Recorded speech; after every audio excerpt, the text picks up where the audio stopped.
Pleasure to present you the man of the match of today's game, Mr. Harry Kane, as you all know. Let me start with the one question. Harry, I saw you taking the ball into the dressing room, so it's a special ball for you. Yeah, for sure. One to be proud of course. Obviously, not many players get to score a hat-trick in a World Cup, so extremely proud of that. Questions here in front. Harry, what does it mean to you and the team? It must also be one of the proudest moments of your life, I would imagine. Yeah, 100%. Extremely proud of each other, really. The way we played, the discipline, the hard work, and that's what we're here to do. We had fun out there as well, which is important. So it could have been a tough game. We started well. We've been working hard on set pieces, and it's nice to see them coming together as well. So we've got to enjoy this. It's not every year that we go through after 2 games. So of course we'll enjoy it now and then focus on trying to finish in top. Gentleman, second row. Harry, it seemed they kept you waiting an awful long while before the first penalty in particular. I don't know if you can talk us through that. They kept you waiting a long while, didn't they? And the third goal, obviously, you were looking the other way. You feel like your luck's in when that sort of thing happens. Yeah, no, first penalty. Obviously, I have a routine for penalties, and I think I put the ball down about 3 times. But it's about just getting in the zone. I practice them quite a lot, so it's just about going through the same routine and then picking a corner and sticking with it. And so delighted to see it go in. And yeah, the third one, probably one of the luckiest goals of my career. But I've said before, as a striker, sometimes you go through spells where you're scoring. Sometimes it don't fall for you, obviously. So far, so good. It's been going my way, so hopefully that continues. Okay, we take 2 more. One here. Harry, hi, Victor from Global Brazil. We have a TV show every Sunday, and where a play, if he scores a hat-trick, he can choose a song. So feel free. Which one would you like to hear? Oh, Jesus, put me on the spot. I'll go One Kiss, Calvin Harris and Dua Lipa. Okay, so the gentleman in the second row here. This is a question from Norway in English. Do you want to be the top scorer of the World Cup, and how much will that mean for you? Is it a goal for you?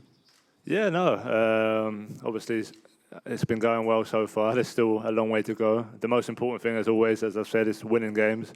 So if my goals help my team win, then that's the perfect situation. So yeah, obviously there's a long way to go. A lot of good players just behind me. So for me, hopefully I can just continue it and take it into Thursday's game. Take one more? Yeah. Okay. Gentleman here. Okay. Here in front. Harry, yourself and the team were subject to some brutal treatment from tactics from Panama today. How do you think you stood up to that challenge, and did you prove today in standing up to that you won't be bullied? Yeah, no, 100%. We knew before the game it was going to be an aggressive game. They were going to do everything they could to stop us, and you can't fault them for that. It's a World Cup. Everyone's fighting for their lives. So I thought the discipline was really good from us today. We don't get involved in nothing silly. We took our time. Like I said, we made sure the ref was aware from set pieces for holding or pulling, and we got kind of what we deserved. So very proud of the lads for that. Okay, gentlemen here, the last one. Harry, you say you want to see that into Thursday. The manager will have some decisions to make now. He might rest some players. How would you feel if he came to you and said he wants to rest you? Oh, that's his decision, I guess. Obviously, I want to play. I want to continue the form. But look, I'm sure that whatever decision the gaffer makes is his decision, and we get behind that. It's still important that we finish top. I think we're ahead by a yellow card or something like that. So, yeah, we just got to go and try and win the game and take that momentum into the knockout stage.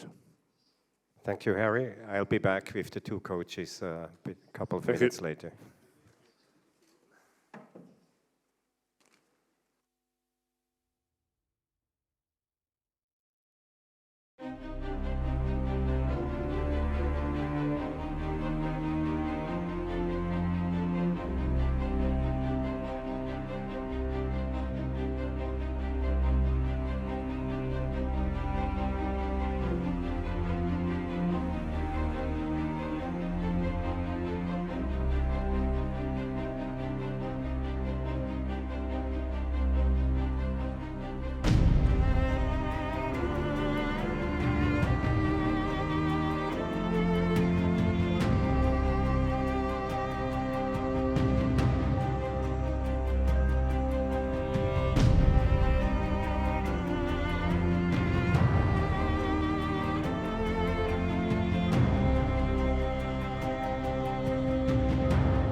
So it's a pleasure now to welcome the coach of the Panama team, Hernan Gomez.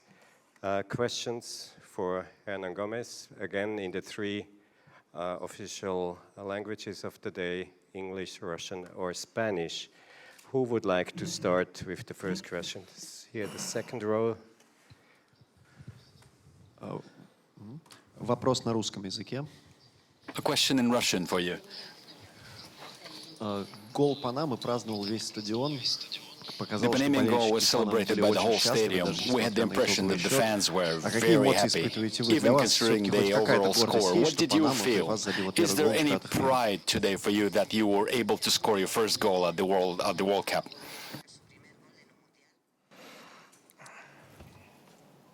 Buenas tardes. Good afternoon. Por el gol de Felipe Baloy, sí sentí emoción. Baloy scored that goal and I felt very moved. He's a player who will be retiring from the national team, and God gave him the opportunity to score that goal because of the way he conducts himself in football, and he's such a professional, and he scored that beautiful goal. Una de las cosas que a veces cuando uno viene primíparo, so when you are a debutant in a World Cup, you even enjoy it more, and the first goal is even more enjoyable. The result itself, yo creo que la diferencia inclusive puede ser más. I think that the difference of goals could have been more. We could have actually conceded more goals. As to our football, por la gran diferencia que hay, porque en el primer tiempo de 5 goles son 2 penaltis, 2 videojugadas de balón quieto que son efectivísimos. Por momentos Panamá logró evitar una catástrofe más grande porque supo tener el balón en los pies y no dárselo al contrario, y porque nunca se desordenó. El paso que íbamos no eran 6, sino que hubieran podido ser mucho más. ¿Qué tal, profesor Iván Gorza de Tivo Sports? Los últimos 5 minutos lo vi sobre la raya del banco de suplentes con los brazos en jarra mirando el partido. Quería saber qué le había pasado por la cabeza y después puntualmente sobre los 2 penales, si le parecieron que fueron penal o no. Bueno, penaltis sí fueron. Y las faltas, hubo un gol espectacular de Inglaterra, ¿no? They were so precise, so accurate. Muy lindo equipo. England are so practical. It's a beautiful team. I'd seen them before and I'd studied them. Por momentos Inglaterra no descifró there were moments where England really couldn't decipher how we were playing in Panama and how to create those spaces. And in terms of playing, they actually scored by set pieces, but they didn't really penetrate into our box. So I was trying to look at my watch, hoping, of course, conceding 6 goals is a lot. 5-0 in the first half, that's too much. And I spoke to a colleague over, at half-time, and I said, look, I'm starting to feel scared. We can't actually try to equalize. We can't even reduce this huge distance. Let's try to stop England so that they don't score more goals. And I said to the players, well, we wanted a 0-0 in the first half. It would have been okay to have a draw 1-1, but we were feeling rather frightened because of the huge difference between us and England and also Belgium. We've learnt a lot at this World Cup so far. We've drawn a lot of conclusions. But given that Panama is like a small young child in football, other teams don't really decipher our style of play. And there were 3 or 4 goal-scoring opportunities where we could have scored, but we didn't finish properly. And England came to our box 7 times and they scored 6, and that's such a huge difference between us and other aspects as well. Question in Spanish, Giovanna Fleitas, France Press. You just said this a moment ago. My question is, if you could draw one single lesson to go back home with, what would that be from this World marcaría una Cup? enseñanza de Panamá en este mundial? A lesson, the best lesson that we could learn to take home to Panama from this World Cup? Well, very many. We have to make huge improvements in all aspects of the team and our play. Also in terms of infrastructure, facilities, the Panama tournament, the league in Panama.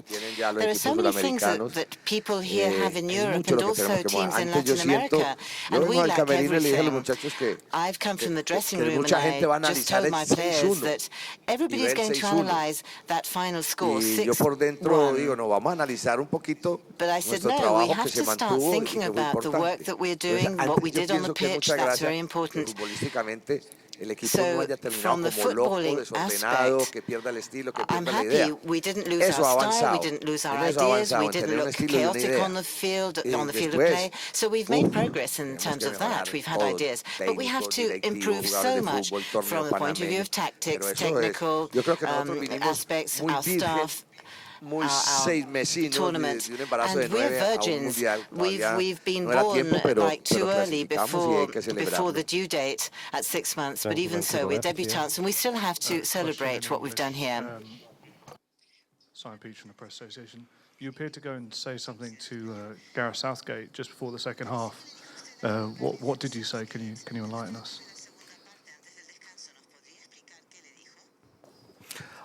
Me arrimé a felicitarlo. Well, I went to congratulate him, and I told him that I really like his team, England, and I said, look, we're going to play cool and calm now. I tried to, during halftime, I tried to tell my players to be more composed, to play football in an orderly fashion, so I congratulated Southgate. I've had to play against two spectacular opponents, Belgium and England. But this is absolutely fantastic because that's how you learn and how you draw conclusions, and that's how you can tell where your team is. And I think England is totally spectacular, a beautiful team. Another question, gentleman in the middle here, please. Question in English, David Harding, Agence France Presse. You said you've played two beautiful teams. Which side did you think, out of Belgium and England, will go furthest in this competition? And who's the better team? Thank you.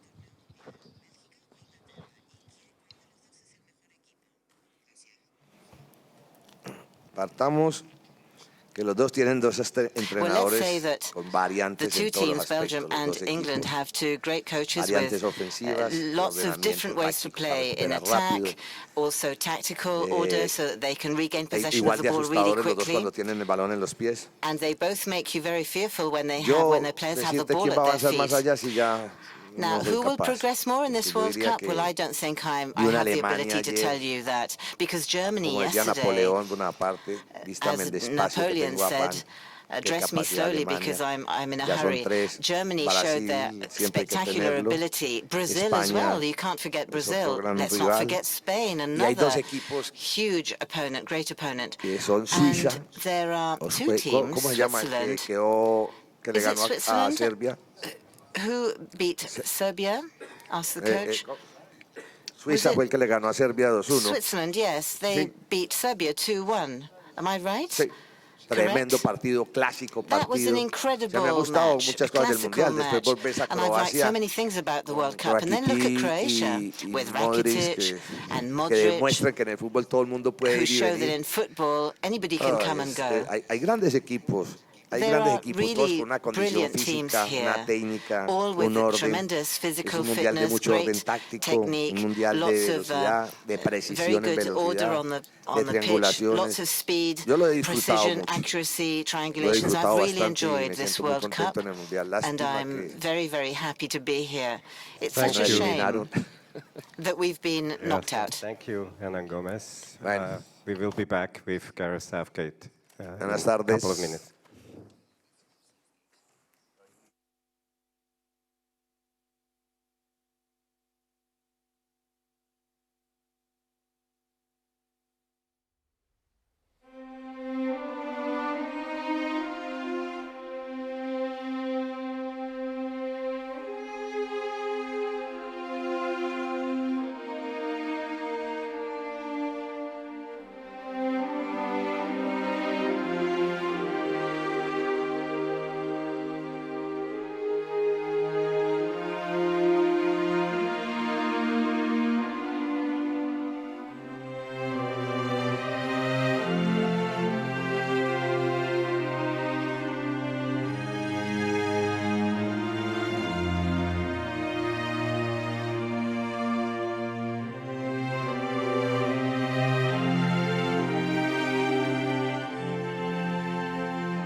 coach of the English team. Questions, again, 3 languages, and please mention your language first for our translators back home. We start here in front, gentlemen. Gareth, congratulations. How satisfying was that, and how pleased were you with the performance, and obviously proud for Harry, I imagine? Yeah. Yeah, I'm really pleased, of course, with the way that we were ruthless for half an hour or so. A different type of win to the other day. You know, the other day we had to go right to the wire and show qualities that are going to be extremely important in our resilience and sticking to our principles of playing. Today, didn't particularly like the first 10 minutes of the game. Understandably, I think a little bit edgy. Panama set up 6-3-1, so it took us a little while to find out where the spaces were, but once we had worked that out, then I thought there were some lovely bits of play in that first half in particular. Good interchange. Really pleased for Jesse. I think his performances have been top, and you know, he's one that just needed to add goals to that, and it's a you know, fantastic goal. You know, the link before it, but also the finish is outstanding. And then our set plays again were a real threat, and you know, top delivery, and particularly the way the lads got together to remind themselves of the opportunity that was there for the one that Stones puts in off the rebound.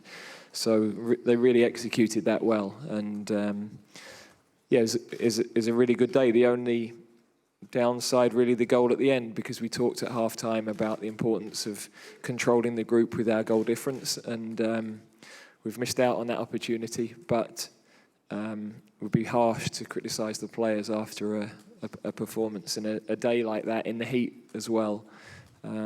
So we must enjoy our win. We must enjoy the fact we've qualified, because it's not easy no matter what the opponent. There is pressure around the World Cup, and the players have dealt with that really well to this point. So, you know, we've got to enjoy tonight, and then we start again tomorrow. Second row here. Gareth, can you talk a little bit more about set plays, perhaps? I don't know, whether is Steve Holland a particular expert in that area, or you yourself? Well, Steve probably needs a bit of no, praise. We're actually, just the general importance, really. Of yeah, no. If anything, Alan is spending more time on those. So we've identified that as a key area, you know, in tournaments, and as a key area we felt we could improve upon. In the most simple terms, it helps if you've got outstanding delivery and people that want to go and head the thing. So, you know, at the moment we've got that. We're giving it the right sort of attention during training. And it was clear the opposition were wary of it right from the start, because there could have been a penalty conceded from the first one. And then it led to a penalty on one of the latter ones. So it's an important part of the game, no matter how much you control the game and how much you can control possession. In tournaments, set plays at both ends, as we've seen again today, really important. Okay, gentlemen, fourth row. In a question in English, Gareth, congratulations. Is it in terms of the Belgium game, is it in anything but the English mindset to go for a win? No, I think we would want to keep momentum and keep progressing as a team. So, you know, I've heard talk of, is it better to finish first or second? I'm not sure how we're going to work all of that out, really. So let's just go and enjoy the game again. It's nice that it's a game where we're not up to our neck in pressure. So we've got some decisions to make, because the harmony of the group is important to me. You know, the 3 players we brought into the game today, really critical part of what we're doing. Their level of training, their enthusiasm around the group. You know, there's others that we didn't get into the game today that are of equal importance. And of course, some players have been a couple of weeks now without a match, and we're going to need people as we go to the latter stages of the tournament. So there's a lot to think through in terms of our selection for that game. But we want to keep playing well, and we want to keep the consistency in the quality of our play. First row here. Hi, Gareth.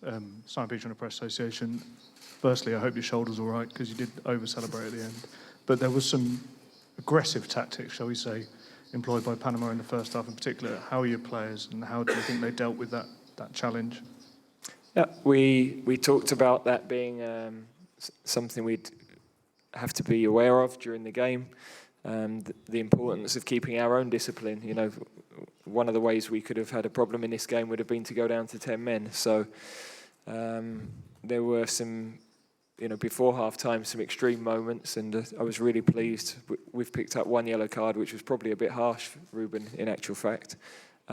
So really pleased that we didn't get involved, that we've come out with just that one yellow. And again, it's a different type of test that the players have had to deal with, and in this heat would be easy to lose self-control. So I'm pleased that they've done that well.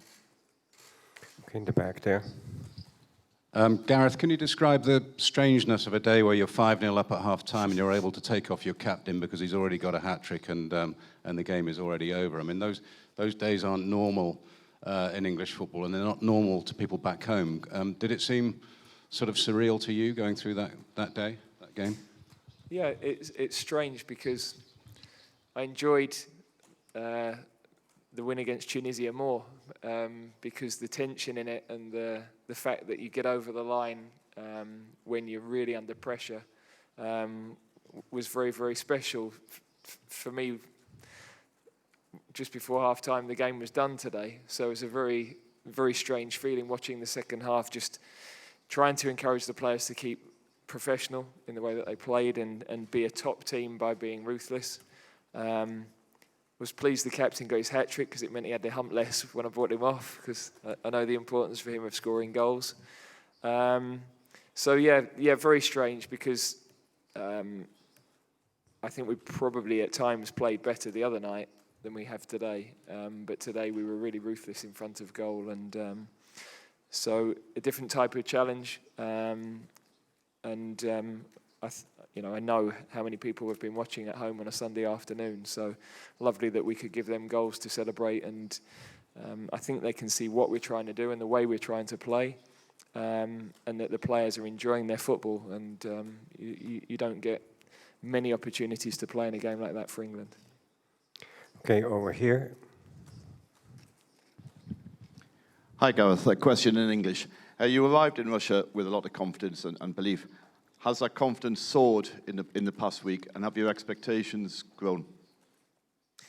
I think I think the players will have gained confidence from not only their own performances but watching the other games, and you know, we talked about lessons we can take from the other matches as well that have been ongoing in terms of managing score lines and making good decisions. So I think they can see that they're doing a lot of things right. You know, everybody will talk about Germany scoring in the last minute and Brazil scoring in the last minute, but we did that. And against Tunisia, we had 85% possession in the last 15 minutes of the game. So they're things that are really important for us if we're going to keep improving as a team. And I think they're seeing the reward from the work that we're doing. They know how together they are. They've got a really strong spirit that will only grow by winning matches, but also we've got to make sure that the players that haven't played as big a part feel valued, because their approach to training yesterday morning and the intensity of it meant that we were ready for this game. And if that was to dip at any point, then we would be nowhere near as effective. So I'm pleased for the whole squad and for all of the staff that they can enjoy tonight, and then we start preparing for the next phase. Okay, gentleman there. Гарет, вопрос на русском языке. Вы уже сыграли на нескольких стадионах в России, побывали в разных российских городах. Сравните, пожалуйста, где уровень организации наиболее высокий и какой стадион более футбольный с точки зрения атмосферы? And which stadium is the best in terms of football and atmosphere? Thank you. Wow. I don't know. It's very difficult because the organisation and the atmosphere has been consistent everywhere I've been. The running of the tournament from a team perspective is excellent. You know, the access into the stadiums, the closing of the roads. We got back to Rapino at 5 o'clock in the morning after our last match, and people were still stopping the traffic for us. So our experience has been really, really outstanding, and I think the stadium's architecturally spectacular. Today's is really eye-catching. But all of the atmospheres, to me, at the matches that we've watched, look very good. So we'd be keen to stay here as long as we can. Okay, gentleman here. Gareth, just on that last game, if you remember at Euro 2016, Roy picked a weakened side in the last game, and it felt, as well as not finishing top, momentum was lost. I mean, how do you? It's difficult decisions you're facing, but what's the most important thing that you prioritise when you make those decisions? Yeah, I think that's what we've got to do over the next 36 hours or so, is decide what is our priority within that. For me, the harmony of the group is definitely very high on that list, because I think we've had good performances against Costa Rica with a different 11 to the 11 that played against Nigeria. Got complete trust in all of the players. We look a little bit different because of the profile of players in certain positions, depending on who plays. But I know we'll get a high level of performance. So, at this moment in time, my thought is always with the players that haven't played as much. I've got to consider everything before we decide on that team. Second row here. Gareth, hi. Just on Harry, he's obviously now top scorer in the tournament. I think he's only the third England player to get a hat-trick at a World Cup. So what level is he showing us that he is now at? And is he at that kind of Cristiano Ronaldo, Lionel Messi level for his country at the moment? Well, clearly the stage to do that is this one. He's started brilliantly, and the penalty, you can dismiss penalties as being easy, but the length of time he had to wait before taking that, and the number of distractions to keep focused and start again and refocus. So tells you a bit about the mental toughness that he's got. Look, he's there. He's up at the top. We wouldn't swap him for anyone in the tournament in terms of number 9s. I think he's, that when he gets opportunities, he's going to bury them. You sit there very confident in his ability to take chances. But as important in that for me is the way that he sacrifices himself for the team, in the way he presses, in the way that he holds the ball up, in the way that he contributes to the overall game. He's not just a player that stands up front and waits for chances, and that's important within the ethic of the team that we're trying to create. Okay, 2 more. One here. Can I ask you what you thought of Belgium so far in this tournament? Yeah, I haven't had a chance to watch yesterday's game in as much detail yet, but they are what we've expected them to be. They have some outstanding individual players. They have a fairly clear pattern of play. It will be interesting to see if they stick with that formation against us. But I'm pretty sure they'll play 3 at the back, whatever they do. This is their moment, I would say, as a team, because they've been together for a long time.